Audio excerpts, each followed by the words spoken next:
Mheshimiwa Bunge, jana baada ya mwongozo wa Mheshimiwa Msukuma kwenye mitandao jioni zimetoka taarifa nyingi sana za kutumia lugha ambazo si za kistaarabu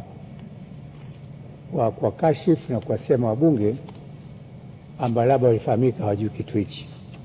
Nataka niwaambie wananchi tuwe na ufahari na Kiswahili.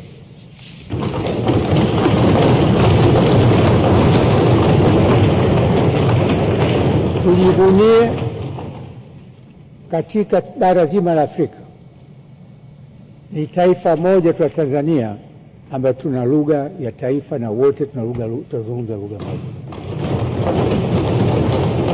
Tunatumia mitandao kukashifa au kudharau na kusema kwa wenzetu majirani wasije wakasikia taifa hizi, haipendezi na kujidhalilisha tu basi. Ndugu Shingo ni mbunge wa Dar es Salaam na mimi namjua, na hana shida na lugha ya Kiingereza. Binadamu hukutwa na shinikizo, kapanic, ndio mara yake ya kwanza. Kuna maradhi mengine wote sisi hatujui, tunatuona tunatembea nayo.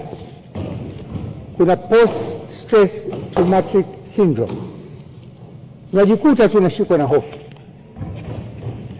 Kwa hiyo niwahakikishie wananchi na wabunge, uwakilishi wetu kwenye nchi zingine, na kwa vile Kiswahili sasa kinatambulika kimataifa, kutakuwa na interpreters. Unasema Kiswahili, yeye atatafsiri kwa lugha, na sio kila mtu anajua Kiingereza.